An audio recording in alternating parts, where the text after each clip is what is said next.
Namaste yogis. Welcome to your Mod Monday. I'm Carter.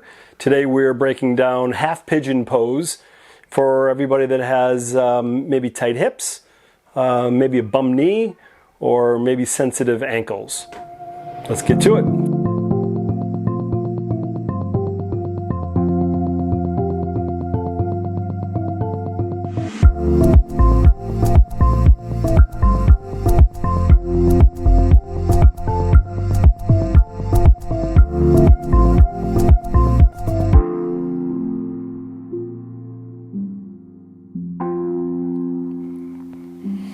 All right, yogis, let's start ourselves into table pose. You're going to just spread your fingertips nice and wide, and you're just going to open up a little bit through the lower back as we just shift a little bit from side to side.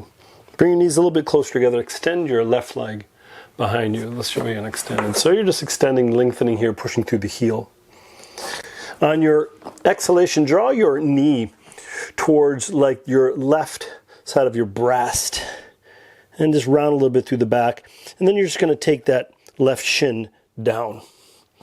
Once you get down here, you're just going to roll over your right toes and scoot that right leg back as you drop that right hip bone towards the floor.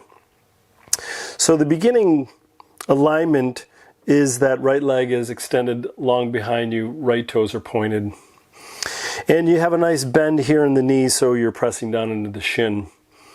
And then you just kind of move a little bit from side to side. From alignment purposes for your hips, these two hip bones square towards the floor.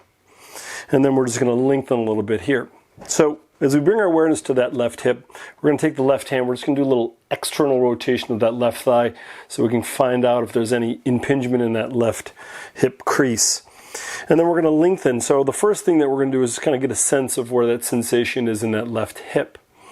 And as we soften or drift the hips towards the floor, it'll get you a little bit more sensation. You can always walk your hands back to lengthen through the spine, maybe feel some sensation in the lower back. For alignment purposes, you're going to make sure this left foot is a little bit in alignment with the right leg. And as we scoot this left foot a little bit farther forward, or the left toes a little bit farther forward, we'll start to feel a little bit more into that left hip. And for me personally, my hips are fairly tight, so I always drop to the left hip and scoot the foot forward, and then I drop this right hip bone down. If you're a little bit more open in the hips, you can just kind of scoot that shin a little bit farther forward. So there's not necessarily a goal to get the shin parallel to the front of your mat. If you can get there, great. It's awesome. I'll never see it in my lifetime. But what I want you to bring your awareness to for the modification today is that a lot of times if we have a tight hip, we start to feel in the joint. And I want to support that knee, so there's never any time where you want to feel anything in the knee. So if you start into this pose and square the hips and you feel it in the knee, you're going to want to support the left hip, left thigh. And that could be with a blanket. You could just kind of fold something up a couple times and slide it underneath the hip or the thigh. For a little bit more support, you can take a block and you can slide that. And once you're there, if that knee pain goes away, then you can just stay right there and soften the torso forward and down. And then maybe you hang out here. Another option of a support would be sliding a bolster in front of the shin so you can relax the torso onto that.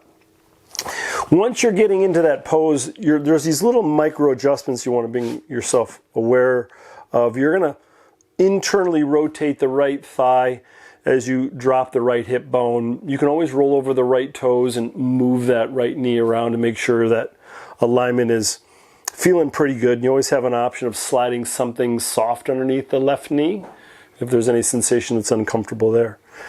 And then you're lowering the torso down. So through these variations of supporting the thigh, moving the shin forward for more sensation, back for less sensation, you should be able to get into something that's fairly delicious in those hips. And then of course you can stay here as long as you can, usually not more than 8 minutes if you're doing like a yin practice. But if you can stay here and give yourself time to soften into it, it's always a great idea. So Always have blanket, bolster, block around and support the knees, support the hip to make sure that the joints are always taken care of.